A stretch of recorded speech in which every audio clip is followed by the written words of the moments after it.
नमामि धन्वन्तरिमादिदेवम्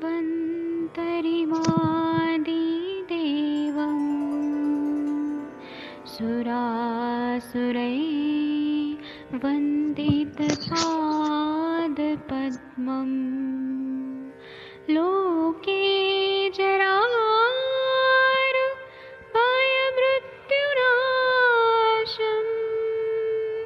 दातारमीशं विविधौषधीनां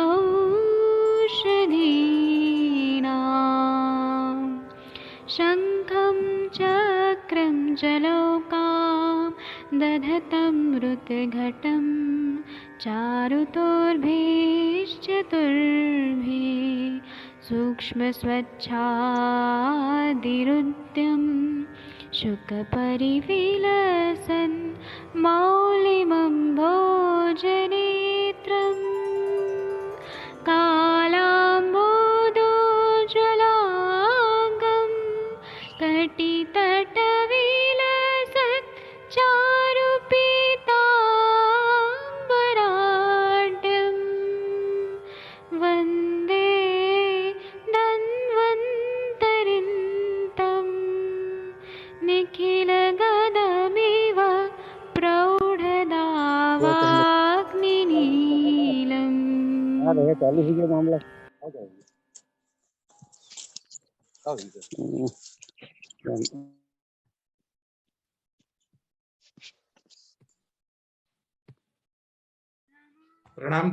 प्रणाम सभी लोगों को। मैं वैद्य अरविंद पाठक पुणे महाराष्ट्र से आप सभी लोग का स्वागत करता हूं। हम लोग प्रणाम सभी लोगों को। तो हम लोग ना कफार्श के निदान आप लोग के स्क्रीन पे दिख रहा है, वो देख लीजिए। मैं अभी फेसबुक लाइव पे थोड़ा शुरू किया था लेकिन उसको हटा देंगे और यहाँ पर अच्छे से डिस्कशन होगा और कफार्श के हेतु भी आप लोग बताएंगे और ऐसे पेशेंट जो आप लोगों ने देखे हैं उसके बारे में हम लोग डिस्कस करेंगे। तो जब कफ जन्य अर्श होता है तो उसमें क्या हेतुओं का सेवन होता है, क्योंकि ना माधव निदान में बताया ही है कि हेतु कैसे होता है, संप्राप्ति कैसे होता है, लक्षण कैसा होता है। लक्षण पे हम लोग बाद में जाएंगे, पहले हम लोग केवल हेतु यहाँ से शुरुआत हुई है माधव निदान में। तो पहले कफार्श के निदान देखिए, उन्होंने इतना बढ़िया बताया कि मधुर स्निग्ध शीतानि लवणाम लघुरूणि च अव्यामो दिवा स्वप्नः शय्यासन सुखे रतिः प्रागवत सेवा शीतो च देश कालावचिंतनम श्लेष्मिकाणम समुदिष्ट में तत्कारण मर्शसाम। इतना बढ़िया बता रहे कि मधुर रस का सेवन ज्यादा खा रहे हैं। जो लोग ना बहुत ज्यादा मीठा खाते हैं, बहुत ज्यादा मीठा, मेरे पास ऐसे पेशेंट आते हैं जिनको कफार्श है और वो 1-1 किलो जो ये पेड़ा होता है ना मिठाई, वो खा लेते हैं एक बार में। तो ये मधुर रस का सेवन ज्यादा करना ये कफ का प्रकोप करता है, नॉर्मल कफ नहीं बनाता, विकृत कफ बनाता है। इसी तरह से स्निग्ध पदार्थों का सेवन जो लोग ज्यादा करते हैं, मतलब जो तेल में चिकने पदार्थ ज्यादा खाते हैं, तेल में बनाई हुई चीजें ज्यादा खाते हैं और डीप फ्राइड खाते हैं। और उसी तरह से अब ये तेल में बना रहे हैं तो यहाँ कटु रस का सेवन नहीं देखना है। तेल में पूरी बना रहे हैं, तेल में मालपुआ बना रहे हैं, तो वो चीजें ज्यादा खा रहे हैं। उसी तरह से शीतानी शीत पदार्थों का सेवन ज्यादा कर रहे हैं, मतलब जैसे कि फ्रिज का आजकल चलन हो गया, रेफ्रिजरेटर जब से आया है तो कफ बढ़ाता है, क्योंकि ये ठंडी चीजें जो रहती है ना ये कफ को बढ़ाती है। तो जैसे कि कोल्ड ड्रिंक्स ले लिया, अभी जैसे ही थोड़ा गर्मी शुरू हो रहा है ना पुणे में, लोग ना फ्रिज का पानी पी रहे, गन्ने का रस पी रहे, ठंडा ठंडा चिल्ड पी रहे पूरा। इससे ना कफ बढ़ रहा है, सबको सर्दी खांसी जुकाम ये सब बढ़ रहा है। तो इसी तरह से ये अग्नि को बंद करके अर्श व्याधि, जहां स्थान संशय मिलेगा वहां वो व्याधि हो जाती है। तो मधुर रस का सेवन ज्यादा करना, स्निग्ध पदार्थों का सेवन करना, शीत पदार्थों का सेवन करना, फिर लवण रस का सेवन ज्यादा करना। आजकल बहुत सारे बाहर की चीजें खाई जाती है तो उसमें नमक ज्यादा होता है, तो वह लवण रस का सेवन ज्यादा करना।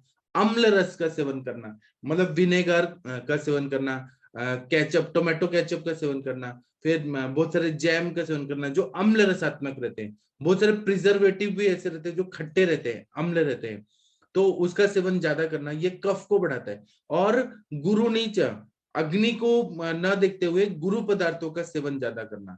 फिर है अव्यायामो, आजकल तो पूरा ट्रेंड हो गया, जब से कोरोना टाइम आ गया है कि लोग ना एक्सरसाइज करना बंद कर दिए, घूमना फिरना सब बंद हो गया है। एक साइकोलॉजिकल इफेक्ट है कि बाहर जाएंगे तो कोरोना होगा, जबकि कोरोना वगैरह है नहीं। तो ये अव्यायाम करना, दिवा स्वप्न, दिवा स्वप्न दिन में सो जाना। बहुत सारे ऐसे पेशेंट है फर्स्ट वेव जब आया था 2020 में, तो उस टाइम पे बहुत सारे लोग ना दिन में ही सोते रहते थे, रात को भी सोते थे, दिन में भी सोते थे, खाना वाना खाएंगे और दिन भर सोएंगे, और सबको, बहुत सारे लोगों को कफार्श ऐसे लक्षण पाए गए। फिर शय्यासन सुखे रति ही, मतलब दिन भर लेटे रहना सुखपूर्वक, गद्देदार जो भी रहता है, ये पिल मैट्रेस रहता है, इस पे दिन भर सोते रहना, गद्दों पे सोते रहना, और मतलब कोई भी काम न करना, बैठने में ही मस्त रहना। बहुत सारे लोग जो व्यापारी लोग रहते हैं, दुकान वाले रहते हैं, वो दिन भर बैठे ही रहते हैं, उनको घूमना फिरना कम रहता है। कल मेरे पास रात को एक पेशेंट आए, वो बोले कि सर उनको ना 3 साल पहले ना ये हो गया था, फिशर हो गया था, और फिर मैंने उनको बस्ती वस्ती दे के ठीक किया था, और सूक्ष्म त्रिफला और एकेटी ये सब दे के ठीक किया था। अब वो मेरे पास आए कल कि सर मैं अभी गांव से आया हूँ, तो मुझे 18-18 घंटे बैठे रहना पड़ता है लैपटॉप पे, वर्क फ्रॉम होम है और सॉफ्टवेयर इंजीनियर है। तो बोले कि मुझे दिन भर बैठे रहना पड़ता है और मुझे पस आ रहा है और यहाँ पे ब्लीडिंग भी हो रहा है रेक्टल एरिया से। तो मैंने बोला कि आप कितना देर बैठते हैं, तो बोले कि 18-18 घंटा बस बैठे बैठे ही सब काम। तो ये कफार्स के लक्षण है।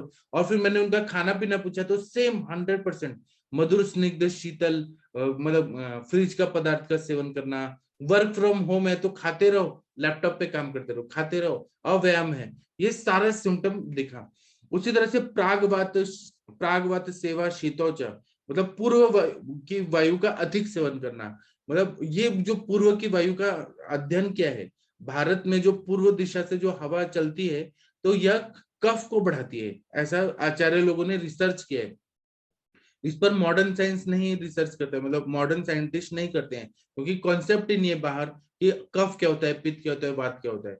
लेकिन अपने आचार्य लोगों ने कहा है कि भारत में जो प्रागवात है, पूरे भारत में जो भी पूर्व दिशा से हवा चलती है, मतलब यहाँ पे पूरा बंगाल की खाड़ी से उड़ के जो हवा चलती है, वह सब कफ को बढ़ाती है। तो प्रागवात सेवा शीतोच, ठंडी हवा का सेवन ज्यादा करना। और जो लोग आनुप देश में रहते हैं, शीतकाल में रहते हैं और अपने शरीर की रक्षा नहीं करते, स्वेटर नहीं पहनते हैं, शरीर को गर्म नहीं करते हैं, तो इन सब के शरीर में कफ दोष ज्यादा बढ़ जाता है। फिर है देश काला व चिंतनम, मतलब देश का और काल का अचिंतन करना।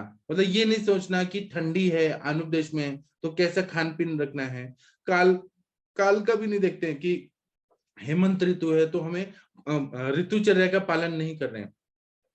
तो इन सब से क्या होता है कि श्लेष्मिकाणाम समुदिष्टम में समुदिष्टम एतत् कारणम अर्शसाम, ये सारा कफ को प्रकोपित करके, अग्निमंद करके, मल संचिति करके, क्योंकि मल संचिति होना अर्श में मेन रहता है, पेट साफ ना होना और अग्निमंद रहना, ये सारे कारण से जो शरीर है, मतलब जो कफ का आहार विहार कर रहे हैं, तो मल युक्त कफ जो है, मल युक्त कफ, इसको याद रखिए, शरीर में संचित होकर बवासीर करता है और वो कफार्श होता है, इसको हमेशा याद रखिए।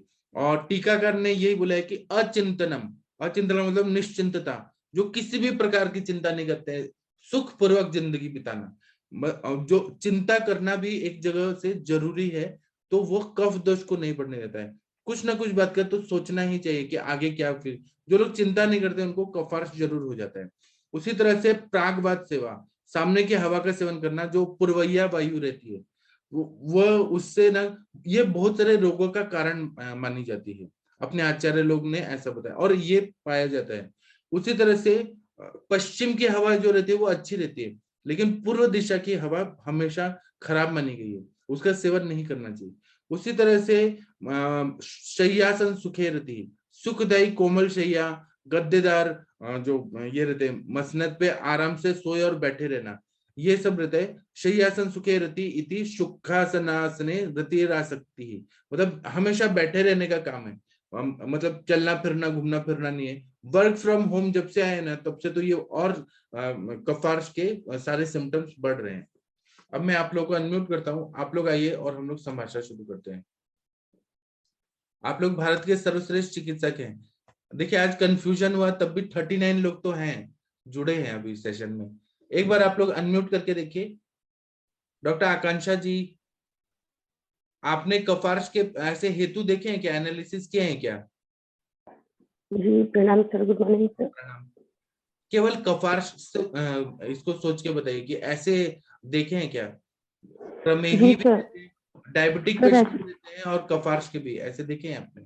जी सर, बिल्कुल सर। जो पेशेंट्स मतलब खासतौर से जैसे आपने बताया कि सुखासन वाले जो पेशेंट्स होते हैं सर, इसमें ऐसे पेशेंट्स मिलते हैं जो मतलब यहाँ पे मतलब सीधा जो पाइल्स जो मस्से होते हैं सर, वो थोड़े से बड़े भी होते हैं और थोड़ा सा इसमें वेदना की हिस्ट्री पेशेंट नहीं देते हैं और कभी-कभी इचिंग की हिस्ट्री देते हैं।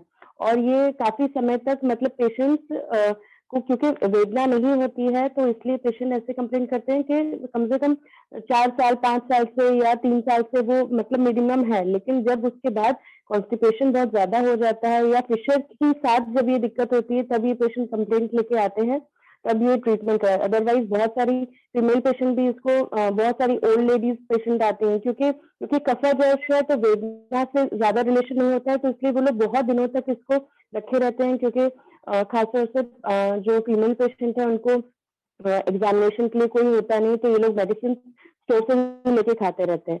फिर एट दैट टाइम जब कभी कुछ मेडिसिन ऐसे कुछ गलत मेडिसिन चली जाती है या कॉन्स्टिपेशन बहुत बढ़ जाता है, तब सर ये ऐसे पेशेंट्स आते हैं जिसमें ये लक्षण जो आपने बताए सर वो मिलते हैं। उसमें हिस्ट्री लेने पर ऐसे मिलता है कि पेशेंट खासतौर से कफज प्रकृति का होता है, तो उसमें मधुर आहार का सेवन रहता है और एक्सरसाइज उसमें नहीं होती है, व्यायाम वगैरह नहीं करते हैं, तो ये सर लक्षण डेफिनेटली मिलते हैं सर। जी सर। जी। और किसी का कुछ अनुभव है तो बताइए कृपया। खास करके जो सूतिका परिचर्या है, आजकल सीजर का ट्रेंड बहुत ज्यादा है, उन लेडीज में बहुत ज्यादा पाई जाती है क्योंकि टिपिकल अपने जितने पढ़े वो हेतु डायबिटीज की भी कॉमन है।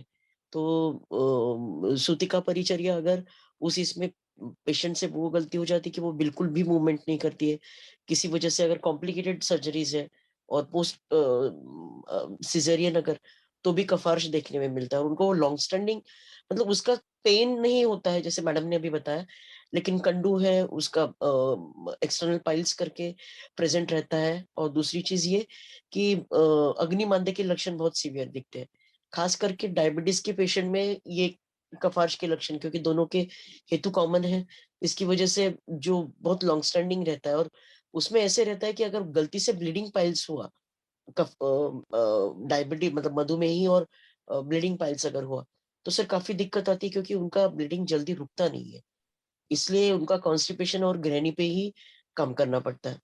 और ये आपने बिल्कुल बराबर बताया, ऐसे ही हेतु पाए जाते हैं आजकल जो सेडेंटरी लाइफ, इवन बच्चों में भी दिखता है, स्टूडेंट्स में भी दिखता है, क्योंकि उनका सिटिंग पोस्चर और खान पान का हैबिट, स्निग्ध अन्न का खाना, और आपने जैसे बताया तो जितने भी ये बाहर के मायोनीज वगैरह सारे सॉसेस है जो सैंडविचेस में डलते हैं, जंक में डलते हैं, वो सारे अम्ल रसात्मक और उनमें इसका लवण अधिकता ज्यादा रहती है, प्रिजर्वेटिव्स वगैरह जो है। तो बहुत बड़ा हेतु है सर ये, और बहुत आप तो इजी। अभी भी खेलती कूदती हैं, लेकिन लोग न खेलते नहीं है, व्यायाम नहीं करते हैं, दिन पे सो जाते हैं। सर अभी तो 2-2 घंटे हमारे 4-4 घंटे चल रहे हैं। क्या है ना, पसीना बहाना बहुत जरूरी है ग्राउंड पे। सर पहले आप स्किन से लेके जितने भी अग्निमांद्य के प्रॉब्लम है, उसमें अगर आप 45 मिनट्स का वर्कआउट देते हैं ना सर, और पसीना अगर गलाते हैं, तो किडनी फेलियर से लेके आप कोई भी, लेकिन it should be according to physical stamina, कि आपको एक्सरसाइज करना है, आसन करना है, प्राणायाम करना है, लेकिन आपके बीएमआई को चेंज करना है। बहुत अच्छा अग्निमांद्य पे काम होता है सर, अग्नि दीपन बहुत अच्छा होता है। और पसीना गलाने के बाद में आपको दिखेगा जिन लोगों का रिवर्सल होता है ना, सोरियासिस है, कफ की प्रकृति है, प्रवृत्ति है, एलर्जीज है, या फिर जिनकी सांस वगैरह फूलती है, लोगों को लगता है एलोपैथ में इमीडिएटली बोलते हैं कार्डियक पेशेंट सांस फूल रही है आप बैठ जाओ, लेकिन सर आप इजेक्शन फैक्टर में भी चेंजेस दिखते हैं, लेकिन it should be regular. Regular जिसे बोलते हैं ना, इट में बी स्लो वॉकिंग, लेकिन बहुत स्टडी किया है मैंने, एक्सरसाइज और अग्नि जो हमारे धातु का जो पाचन बोलते हैं जिसे, बहुत अच्छा होता है, ये सजेस्ट करना चाहिए जी। और सर ये दीवा शॉप तो इतना मेन हेतु हो गया है सर इन सब चीजों के लिए कि लोगों को इसकी अंदाजा भी नहीं है कि इससे कोई विकृति भी हो सकती है, कफ का प्रकोप भी हो सकता है। बहुत सारे एरियाज में, बहुत सारे सिटीज में कुछ फिक्स टाइम रहता है कि दोपहर का इसमें लोग सोना प्रेफर करते हैं खाना खाने पूना, के बाद, उसके बाद मैडम शाम को। स्पेशली पूना। मैम यहाँ पे भी है पूना में तो 1 से 4 बजे तो मैडम आपको गली मैडम का कुछ कुत्ता लोग भी नहीं दिखाई देगा। सर अच्छा जी स्मार्टली सर। आंसर क्या देते हैं आकांक्षा मैम, हम सोते जी नहीं है, लेकिन लेटे रहते हैं, मतलब हाँ, यस वो यस घूम, मैम, बिल्कुल। हाँ कोई एक्टिविटी नहीं। लेकिन हम अगर बोले ना कि आप उत्तान पादासन में ऐसे करके बैठिए, वो नहीं होता है, बस लेटेंगे वो। और खास करके लेडीज में ये जो बहुत, लाइफस्टाइल है यस ना, मैम, ये बहुत बड़ा और मेजर आप है, लोगों ने बहुत ऐसे सारी देखा होगा पुणे में ना, लोग 10-11 बजे दुकान खोलते हैं, सब एक्टिविटी स्लो है, लेजी सिटी है ये पुणे। यहाँ आराम से उठते हैं, 1 से 4 बजे तो पूरे पुणे के लोग सो जाते हैं। 1 से 4 दुकान वाले भी सो जाते हैं, सब सो जाते हैं। ये मुंबई में देखिए तो लोग सुबह सुबह उठ जाते हैं और सब मतलब काम पे रहते। लेकिन मुंबई में भी थोड़ा लाइफस्टाइल बहुत बेकार है कि लोग 3-3 4-4 बजे तक जागे रहते हैं और लेट उठना, मतलब सूर्योदय के बाद तक उठना। तो ये लाइफस्टाइल जो है ना, ये मेट्रोज में ये थोड़ा अलग है, विकृत है थोड़ा। शिफ्ट यस सर, में इसलिए अर्श भी लाइफस्टाइल डिसऑर्डर में ही अब होता जा रहा है सर। इतना कॉमन हो गया है कि हर एक दूसरा तीसरा स्टूडेंट आके, जैसे हमने बताया अभी, कि स्टूडेंट्स में, बच्चों में, क्योंकि बच्चों में ये चिप्स और ये सारी चीजों का इतना मतलब ट्रेंड चल गया है, बिस्किट्स का, और इसकी वजह से छोटे छोटे बच्चों में कॉन्स्टिपेशन से वो हिस्ट्री शुरू होती है और इतनी जल्दी वो कन्वर्ट हो जाते हैं अगर फैमिली हिस्ट्री है तो। और खासतौर से स्टूडेंट लाइफ में, क्योंकि ये लोग बैठे भी रहते हैं और बाहर का खाना खाते हैं, तो ये बहुत सारी चीजें, और दिन में सोना, ये सारे कॉजेज मिलके ये अर्श भी एक लाइफस्टाइल डिसऑर्डर की तरह हम लोग आज की लाइफ में देख रहे हैं कि जो हर थर्ड या फोर्थ पर्सन में, इवन फीमेल्स में और मेल्स में कॉमनली दिख रहा है सर। और काफी बताइए। लोग जो फैमिली ट्रेंड बताते हैं सर कि हमारे पिताजी को भी है, हमारी माँ को भी है सर, वो हैप्पी होते हैं, वो कोई अपना हेतु भी नहीं बंद करते, क्योंकि उनका कहना होता है कि नहीं फैमिली में तो ये हमेशा रहेगा। और ऐसे डायबिटीज के भी लोगों में देखा जाता है, अगर उनको बोला गया ना कि आप परहेज संभालिए, एक्सरसाइज करिए, या फिर आपको ये ख्याल रखना है मीठा, तो बोलते हैं हमें तो होगा ही क्योंकि हमारे पेरेंट्स को हो चुका है। वो लोग सुनते नहीं है सर, वो एक्सेप्ट कर लेते हैं, उनके दिमाग में डाला जाता है और कि अभी ज्यादा आप से ज्यादा क्या है, वो सर्जरी करा देंगे, उसमें क्या है। सर्जरी के बाद में सर कितने जनों को फिशर होता ही है। रिकरेंस तो 199% रिकरेंस है। जी। और किसी का कुछ अनुभव है तो बताइए। Doctor Shweta ma'am, Shweta Solangi ma'am, आपने कफार्श के हेतु देखे हैं क्या पेशेंट लोगों में? कोई भी बता सकता है। विश्वनाथ जी कहाँ हेलो। हैं? हाँ जी हेलो, गुड बताइए। Morning sir. हाँ सर्जरी के बाद भी हेतु सेवन होगा तो चालू रहता ही है, हाँ। फिशर भी चालू रहता है, और अर्श भी, एक्सटर्नल पाइल्स भी चालू रहते हैं, क्योंकि पेशेंट डाइट पे ध्यान नहीं देता, एलोपैथी के जाकर। अभी तो इधर सर, सांगली मिरज में तो कैसे उधर इंजेक्शन लगवा देते हैं, और इंजेक्शन के कॉस्ट भी 7,000, 8,000, 12,000 ऐसे रहते हैं। और पेशेंट जाके एक दिन में चलो जाके इंजेक्शन लगवा देते हैं, और 2-3 महीने के बाद जैसे थे वैसे। लेकिन डाइट स्टाइल कितना भी बदलने को बोला, वो नहीं बदलते। और खाने के बाद तीखा या हरी मिर्च इधर बहुत चलती है, ठेचा बोलते हैं हम उसको। तो वो बेसन का जो रहता है, वो बहुत खाने की वजह से ये पेशेंट इधर बहुत रहते हैं सर, कफ वजह के बहुत। जी। हेलो। हाँ। हाँ जी। और किसी को कुछ बताना है तो बताइए। सर। विश्वनाथ जी, हाँ जी बताइए। आपके हाँ कर्नाटक में भी सर। होता होगा। हाँ सर, जरूर सर। इधर भी ऐसे ही है सर। अभी तो सब कुछ मैडम जैसे बोल रहे थे कि ऐसे ही है सर, ये तो ट्रेंड हो गया है सर। जो भी हम गलत खाना खा रहा है वो सब उसको पता ही नहीं कि ये गलत है, ये सही है मान के ही सब लोग ऐसे ही कर रहे हैं सर। अभी तो बच्चे में भी बहुत अर्श हो रहा है, क्योंकि सर पहले तो बहुत खेलते थे। ये स्कूल में भी 2-3 पीरियड रिजर्व रहते थे बच्चे को खेलने के लिए। अभी तो वो भी नहीं है सर। कौन सा भी स्कूल में, बड़े बड़े स्कूल में भी देखे तो अभी रिजर्व नहीं होते हैं। खेलने को उसको टाइम ही नहीं मिलता बच्चे को, शाम को भी नहीं खेलते हैं। पहले तो हम बहुत खेलते थे, कूदते थे, सब कुछ करते थे। अभी तो उसको खाना भी ऐसे ही है सर। प्रिजर्वेटिव जो डाला है, वो कफ का जो भी खाना है ऐसे ही खाना खा लेते हैं। फ्रिज का तो बहुत शौक है लोग को। फ्रिज में जो भी जूस है, पानी है, वो पीने का शौक है। अभी वो कंटिन्यू करते हैं, इसलिए बच्चों को भी कफाश ज्यादा हो रहा है सर अभी।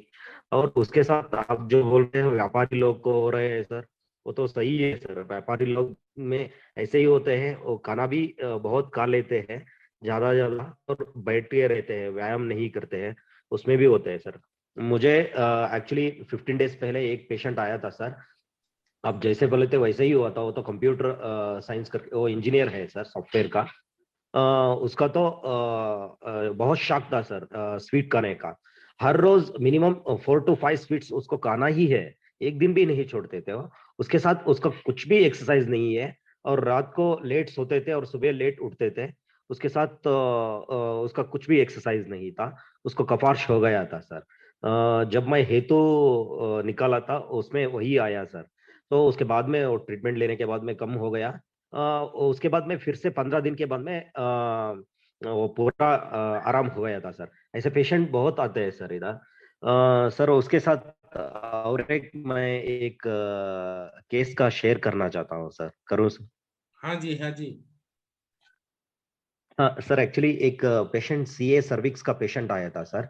वो रेडिएशन एंड कीमो लेके उसके बाद में रेडिएशन से साइड इफेक्ट होके सर उसको ब्लैडर में सर इंजरी हो गया था सर, इंटरनल इंजरी हो गया था उसको।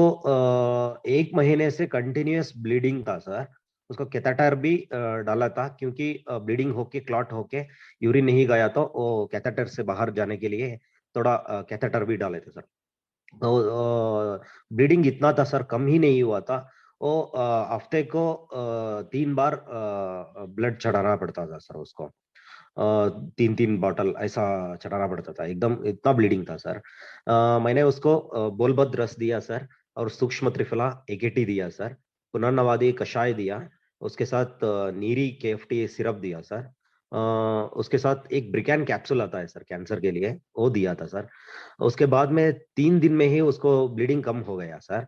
एक्चुअली 1 डे के बाद में, आफ्टर 1 डे वो बोल रहे थे कि क्लॉट बहुत ज्यादा है अंदर, पेट में ज्यादा दर्द हो रहा है, ऐसा बोल रहे थे।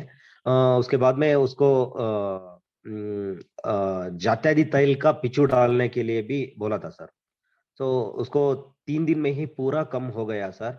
वो वुंड भी हील हो गया, अभी तो पेशाब जो भी जा रहा है वो पूरा क्रिस्टल क्लियर है सर। तो मैं समझा कि एकेटी और सूक्ष्म त्रिफला से ही हुआ सर। जो भी वो सूक्ष्म त्रिफला आप दिया था सर, उसी से ही हो गया है सर, इतना जल्दी वुंड हील हो गया।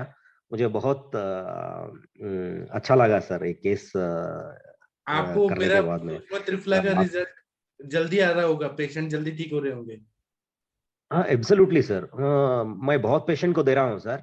बहुत पेशेंट में रिजल्ट आया है उसमें। तो ये बहुत अच्छा पेशेंट है सर। ये बहुत कॉम्प्लिकेटेड केस था सर।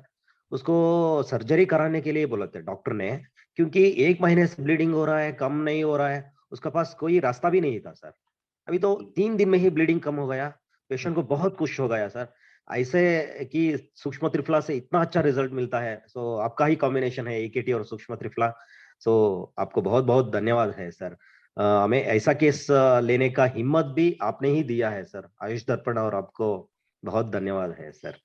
जी, thank you sir. Thank you. Doctor Ravi Kumar Singh sir कुछ बताएंगे, क्योंकि सर्जन हैं तो सर का ज्यादा एक्सपीरियंस है। जी सर, प्रणाम। प्रणाम सर। जी सर। जी सर, बच्चों में जैसे चर्चा चल रही है कि पाइल्स जो है, तो बच्चों में सर एक रेक्टल पॉलिप भी मिलता है। तो जरा उसके साथ भी हम लोग को डीडी बनानी चाहिए सर, जी कि वेदर इज इट पाइल्स मास और रेक्टल पॉलिप। जी। और अंजना मैम, आप कुछ बताइए, आपके गायनेक प्रैक्टिस में तो पाइल्स के बहुत पेशेंट आती ही होंगी, कफज अर्श का रिलेटेड। अंजना मैम है कि क्या? अंजना मैम शायद चाय बना रही है।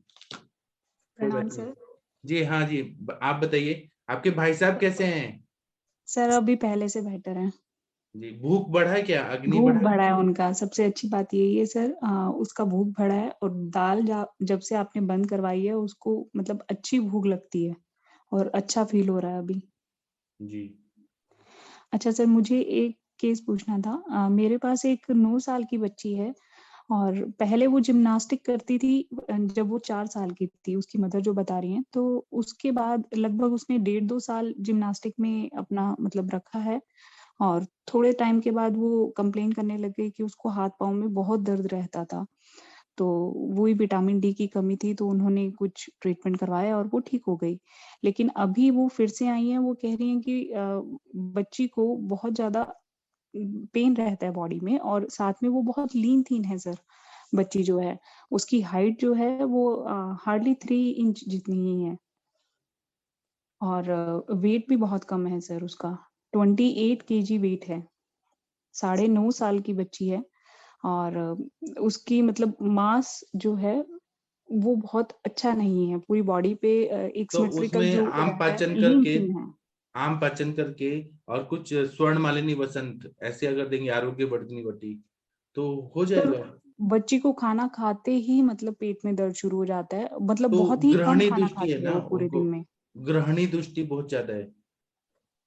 आप अगर उनका फोटो भेज देंगे ग्रुप में या मुझे, तो मैं थोड़ा देख के बता पाऊंगा कि क्या करना चाहिए।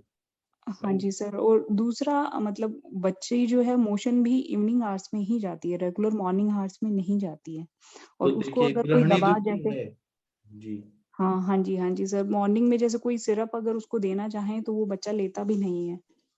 जी तो ऐसी कोई वटी वाली ऐसे कोई ही केसेस तो नोच- आयुर्वेद ठीक कर सकता है, वो आप कर सकती हैं। आप बस वो केस को थोड़ा दिखाइए तो मैं देख के आपको बता पाऊंगा। हाँ जी सर, मैं उसकी फोटो शेयर करती हूँ जी, ग्रुप में। और मैम। पूरा डिटेल में बताइए, लक्षण सारा डिटेल में, कि हाँ उसका खाना पीना सुबह शाम क्या क्या है सब। सर बच्चा जो है वो सुबह सुबह उठते ही मतलब 1 कप दूध लेती है, और लगभग 10:30 के आसपास वो ब्रेकफास्ट करती है, जो भी घर में बनता है रोटी सब्जी रेगुलर में वो खाती है। और तो बिना उसके बाद भूख का सीधा, खाती है कि भूख लगने पे खाती है? नहीं भूख लगने पे ही खाती है। कई बार उसकी मदर बोलती है कि उसको 10:30 बजे जैसे उसके स्कूल का जो ब्रेक रहता है उसमें अगर उसको भूख नहीं है तो वो नहीं देती है, वो केवल एक फ्रूट खा के चली मुझे लग रहा जाती है है। कृमि का भी उसमें इन्वॉल्वमेंट है, पेट में कीड़े पड़े हैं, देखिएगा। हाँ जी सर, वो रात को उसको राल उसकी गिरती है, और हाँ कई बार दांत भी ऐसे किट-किट करती है। हाँ, तो ये कृमि का है लग रहा है। उसका मल प्रवृत्ति सर कैसा होता है, नींद्रा? हाँ टाइट ये टाइट रहता है सर, वो सब मोशन जो पूरा है हिस्ट्री इवनिंग, अच्छे से निकाल के बताइए, पूरा लक्षण। सर मैम इवनिंग आवर्स में जाती है वो, और बहुत मोशन टाइट रहता है उसका। मैम हाँ प्रकृति क्या है मैम, जैसे आप बता रही हैं बातिक प्रकृति की, अच्छा लग रहा है ना। सर वात पित्त जो है वो, क्योंकि बहुत गुस्सा आता है उसको, हर छोटी सी ही बात पे वो बहुत ज्यादा रिएक्ट करती है। हाँ तो मैम प्रकृति के अनुसार ना उसको फिर ट्रीट करेंगे ना, तो भी अच्छा रिजल्ट आएगा। बातिक पैतिक में है ना तो एग्रेशन तो होगा ही होगा, बच्चे तो वैसे भी। और मगर आपको इसका खान पान है, इसका दिवा स्वाप हुआ है या रात्रि जागरण है, टीवी और स्क्रीन टाइम ज्यादा है, खान पान का भी, क्योंकि रुक्षता भी है ना आपने जैसे बता रहे हैं। रुक्षता बहुत ज्यादा है, उसके लिप के कॉर्नर्स जो है ना मैम वो एकदम ड्राई हो रखे हैं, सिर्फ लिप हाँ के कॉर्नर्स कॉर्नर्स एकदम ड्राई हो रखे हैं। और उसकी नाभि के अंदर क्या है मैम, एक एक व्हाइट कलर का स्पॉट दिखता है। मैं आपको पिक भी उसकी सर के उस पे कर दूंगी, क्योंकि सेकंड ग्रुप में शायद मैं हूं नहीं, आप क्यों तो नहीं है मैं ग्रुप में? सर को सारी फोटो पिक करती आप सर, क्यों बस नहीं है ग्रुप में? आप ग्रुप में आइए ना। ऐड होएंगे आएंगे। फिर आपको ये लिंक कैसे मिला? सर ये तो पहले वाले ग्रुप में थी ना मैं, अच्छा अच्छा, जनवरी वाले में तो थी ना सर। ठीक है, तो आप आ जाइए, ग्रुप में आ जाइए तो अच्छा रहेगा, सबको फिर मिलेगा देखने हाँ को। जी, आप हाँ जी, मुझे पहले भेजिए, फिर मैं बताता हूँ। हाँ ठीक है सर। एक चीज और पूछना है, अगर कोई एज लेडी है और उसको ग्रहणी दृष्टि भी है, प्लस साथ में नीज के ऊपर बहुत ज्यादा फैट जमा है, जिसकी वजह से प्रेजेंट में अभी नी पे बहुत ज्यादा पेन है, तो इंस्टेंट रिलीफ के लिए हम लोग एक बार क्या कर सकते हैं? केवल नीज का पेन कम करना है हाँ जी सर। तो बहुत सारे तेल है ना, ये महाविषगर्भ तेल से मसाज कर सकते हैं, महानारायण तेल है, महाविषगर्भ तेल है, कुट्टम चुक्क्यादि तेल है। मसल्स में अगर स्टिफनेस है तो कुट्टम चुक्क्यादि तेल या मुरीवेणा तेल लगाए तो बहुत अच्छा पेन कम होता है। सर अगर उपना लेप कर दें तो कुछ रिलीफ मिलेगा? वो कर सकते हैं, या बालू का स्वेद, कुछ तो ऐसे हीट दे वहां पे तो कम हो जाएगा। ठीक है सर। और मेद के लिए मेदोहर क्वाद दें, अगर आईबीएस का पेशेंट और साथ में मेदोहर क्वाद दें तो उससे बढ़ तो नहीं जाएगा वो? नहीं नहीं, नहीं बढ़ेगा। शल्यकी के टैबलेट है, मीठा सुरांजन है, वो दे तो पेन कम हो जाता है। यही अपना महायोगराज गुगुल, त्रयोदशांग गुगुल, हाँ कितना बढ़िया योगराज पेन गुरुकुल कर तो देता चल रहा है सर उसका। है। जी, ठीक है सर, ठीक है, thank you sir. Thank you. Anjana ma'am आज कुछ बोल नहीं रही है। जी सर, नमस्कार आपके सभी लोग को। नमस्कार। आपके गायनिक प्रैक्टिस में तो बहुत सारे आते होंगे कफज अर्श के लोग। जी सर, गड़बड़ी में तो ये बहुत कॉमन देखा जाता है, क्योंकि जनरली आज का जो लाइफ स्टाइल चल रहा है उसमें पेशेंट जहाँ प्रेगनेंसी आती ही नहीं है कि पेशेंट को, या तो फिर बहुत ही रेस्ट वाली पेशेंट मिल जाती है कि नहीं मैडम मुझसे नहीं हिला नहीं जा रहा, मुझे बहुत ज्यादा फीवर लग रहा है, मेरे को थकावट लग रहा है, तो वो उस तरह से रेस्ट करती है। या फिर कुछ लोग इतनी एक्टिव होती है कि वो उनका पूरा दिन जो है, वर्किंग लेडीज होती है, पूरा दिन उनका काम में निकल जाता है, तो उस तरह से उनका जो है वात का प्रकोप ज्यादा होती है, तो उनकी डाइट प्रॉपरली नहीं फॉलो हो पाती है। और वैसे भी सर गर्भिणी में तो गर्भिणी में अर्श बहुत कॉमन ही मिलता है, चाहे वो ड्यू टू प्रेशर सिम्टम्स से हो, चाहे वो कॉन्स्टिपेशन से भी हो, और पेशेंट को जो जिस तरह से खाना उसको चाहिए होता है उस तरह से वो ले भी नहीं पाता है। तो ये नेचर पे डिपेंड करता है पेशेंट को। और जो सूतिका में जो पेशेंट आती है या जिनको 2-3 महीने बाद हो जाता है डिलीवरी हो जाती है, उसके बाद जब वो चेकअप कराने आती है तो मतलब इतने बड़े बड़े ऐसे कभी कभी हम लोग कष्ट देखने को मिलते हैं पेशेंट को। लेकिन मैंने ये भी देखा है कि जो प्रॉपर ट्रीटमेंट लेती हैं तो वो शमन चिकित्सा में भी बहुत लाभ हो जाता है कुछ पेशेंट को।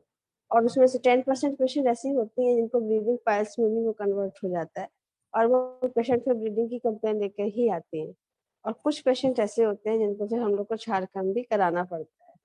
तो ये जो अगर ड्यू टू प्रेशर या ड्यू टू यूट्रस में जब अच्छे से फीटस ग्रो करता है तो उसका जो प्रेशर पड़ता है जो वेन्स पे, उसके कारण जो होता है, तो अगर हम नियमित दिनचर्या उन लोग को बताते हैं और आहार विहार अच्छे से बताते हैं तो पेशेंट को उसका रिस्पॉन्स बहुत अच्छे से मिल जाता है। लेकिन अगर कुछ पेशेंट ऐसे होते हैं कि वो अपने मन का करते हैं, या वो नहीं, हमें बहुत ज्यादा कटु खाना है, तीक्ष्ण खाना है, या फिर हमको बहुत देर तक बैठे रहना है, या फिर उनका लाइफ स्टाइल है सर्विस में है तो वर्क फ्रॉम होम है, तो फिर ऐसे पेशेंट में प्रॉब्लम ज्यादा आती है। और फिर जनरली जैसे हम उस दिन भी बताए थे कि पेशेंट को हमें सिम्टोमेटिक ट्रीटमेंट देना पड़ता है। त्रिफला है, नागर है, उसके साथ में थोड़ा घृत मिला देना होता है। उसके अलावा इसका फांट करना होता है, मधुष्टि का फांट देना होता है, मधुष्टि को घृत के साथ मधुष्टि घृत देना होता है। यही सारी ट्रीटमेंट उसका अकॉर्डिंगली चलती है, क्योंकि प्रेगनेंसी में बहुत ज्यादा हमें कॉन्शियस रहना पड़ता है। तीक्ष्ण और बहुत ज्यादा लेग्जेटिव भी, ठीक है ना, तीक्ष्ण विरेचन नहीं दे सकते, सूक्ष्म विरेचन या मृदु विरेचन पे पेशेंट को रखते हैं, और थोड़ा लाइफ स्टाइल को समझाते हैं, डाइट शेड्यूल थोड़ा अच्छे से बताते हैं, ठीक हो जाते हैं पेशेंट। लेकिन ये अर्श जो है सर बहुत बड़ी प्रॉब्लम है इस समय, चाहे वो गर्भिणी हो या फिर वो सिंपल बच्चे भी हो, आजकल सभी प्रॉब्लम लेके आ रहे हैं। और मुझे लगता है हर ओपीडी में आते हैं, क्योंकि लेडीज जनरली पहले लेडीज डॉक्टर से ही कंसल्ट करना चाहती हैं, लेडीज डॉक्टर से बात करना चाहती है, तो इसीलिए हम लोग के पास इस तरह के पेशेंट अक्सर आते हैं और कहते हैं नहीं मैडम हम देख लीजिए थोड़ा, क्योंकि जेंट्स डॉक्टर के पास जाना नहीं चाहते हैं और वो उनसे खुल के बात करना भी नहीं चाहते। तो यहाँ क्योंकि हमारा गवर्नमेंट सेक्टर है तो डिपार्टमेंट्स बटे हुए हैं, शल्य डिपार्टमेंट बहुत अच्छा चलता है हमारे यहाँ, सारे कार्य होते हैं। बॉस ने भी यहाँ बहुत अच्छे से काम किया है, रवि बॉस ने। लेकिन यह है कि इस समय जो गायनी की प्रॉब्लम्स लेके आते हैं, लेकिन फिर बाद में वो धीरे धीरे खुद ही खुल के बताते हैं कि मैडम हमको देख लीजिए।